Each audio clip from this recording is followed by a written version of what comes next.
Hi all, welcome to my channel. ಹೇಗಿದ್ರೆ ಎಲ್ಲರೂ? ನಮ್ಮ ರಾಜ್ಯ ಯಾವುದು? ಆಂಧ್ರ ಪ್ರದೇಶ, ಕರ್ನಾಟಕ? ಕಮೆಂಟ್ ಮಾಡಿ.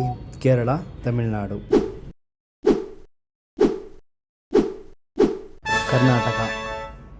2. ನಮ್ಮ ರಾಜ್ಯ ಯಾವಾಗ ಸ್ಥಾಪನೆ ಆಗಿದೆ? 1947, 1956, 1950, 1972. 1956. ಪ್ರಶ್ನೆ 3.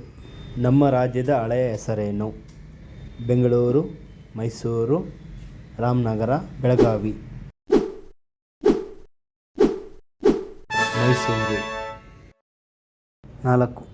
ನಮ್ಮ ರಾಜ್ಯ ಸ್ಥಾಪನೆಯಾದ ದಿನ ಯಾವುದು? ಭಾನುವಾರ, ಗುರುವಾರ, ಶುಕ್ರವಾರ, ಶನಿವಾರ? ಉತ್ತರ ಗುರುವಾರ. 5.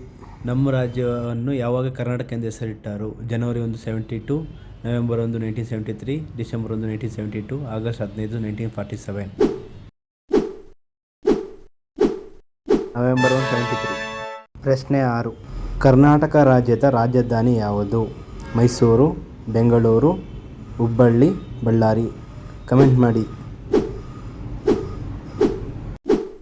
ಬೆಂಗಳೂರು. ಪ್ರಶ್ನೆ 7. ಕರ್ನಾಟಕ ರಾಜ್ಯದ ಅಧಿಕೃತ ಭಾಷೆ ಯಾವುದು?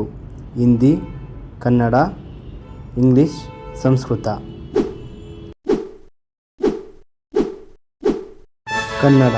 ಪ್ರಶ್ನೆ 8. ನಾವು ಏಕೆ ಕನ್ನಡ ರಾಜ್ಯೋತ್ಸವವನ್ನು ಆಚರಿಸುತ್ತೇವೆ? ಖುಷಿಗೋಸ್ಕರ, ರಾಜ್ಯ ಸ್ಥಾಪನೆ ನೆನಪಿಗಾಗಿ, ಕನ್ನಡದ ಉಳಿವಿಗಾಗಿ, ಕನ್ನಡದ ಏಳಿಗೆಗಾಗಿ? ರಾಜ್ಯ ಸ್ಥಾಪನೆಯ ನೆನಪಿಗಾಗಿ. ಪ್ರಶ್ನೆ 9. ನಾವು ಕನ್ನಡ ರಾಜ್ಯೋತ್ಸವವನ್ನು ಯಾವಾಗ ಆಚರಿಸುತ್ತೇವೆ? ಜನವರಿ 1, ನವೆಂಬರ್ 1, ಮಾರ್ಚ್ 1, ಡಿಸೆಂಬರ್ 1? ನವೆಂಬರ್ 1. ಪ್ರಶ್ನೆ 10. ಮೈಸೂರು ರಾಜ್ಯವನ್ನು ಯಾವಾಗ ಕರ್ನಾಟಕ ರಾಜ್ಯವೆಂದು ಕರೆದರು? ಜನವರಿ 1, ನವೆಂಬರ್ 1, ಏಪ್ರಿಲ್ 1, ಜನವರಿ 26? ನವೆಂಬರ್ 1. ಧನ್ಯವಾದಗಳು. ಜೈ ಭುವನೇಶ್ವರಿ.